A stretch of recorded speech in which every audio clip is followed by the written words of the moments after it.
Peoples party का आजाद कश्मीर कानून साज असम्बली में तहरीक अदम एतमाद लाने का फैसला। जराए के मुताबिक वजीर आजम आजाद कश्मीर को तहरीक अदम एतमाद के जरिए हटाया जाएगा, जबकि पीपल्स पार्टी तहरीक अदम एतमाद से कबल आजाद कश्मीर में मौजूद सियासी पार्टियों से रब्ता भी करेगी।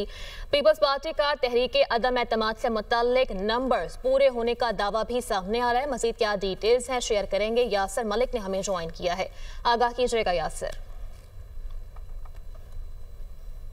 देखिए, पाकिस्तान पीपल्स पार्टी की जो पार्लिमानी पार्टी का इजलास था आज, जिनका ताल्लुक आज़ाद कश्मीर से था, तमाम तर रहनुमा हमने देखा कि आज जरदारी हाउस पहुंचे, जहां पर चेयरमैन पीपल्स पार्टी बिलावल भुट्टो जरदारी ने आज़ाद कश्मीर की पाकिस्तान पीपल्स पार्टी की पार्लिमानी पार्टी जो इजलास था पार्लिमानी रहनुमाओं का, उसकी सदारत की। एक तो ये फैसला किया गया कि जो आज़ाद कश्मीर की कानून साज असम्बली है उसमें तहरीक अदम एतमाद लाई जाएगी। जो इस वक्त वज़ीर आज़म हैं चौधरी अनवारुल हक, उनके खिलाफ और तहरीक अदम एतमाद के ज़रिए आज़ाद कश्मीर में पाकिस्तान पीपल्स पार्टी जो है वो अपना वज़ीर आज़म जो है वहाँ मुंतखब करवाएगी। एक तो तहरीक अदम एतमाद लाने के हवाले से पाकिस्तान पीपल्स पार्टी ने एक दफ़ा फिर से ये दावा किया है कि उनके पास नंबर गेम जो है वो मुकम्मल है, बल्कि नंबर गेम से ज़्यादा नंबर जो है मतलूबा नंबर जो रिक्वायर्ड हैं तहरीक अदम एतमाद के लिए, उससे ज़्यादा नंबर उनके पास मौजूद हैं। तमाम जो आज़ाद कश्मीर से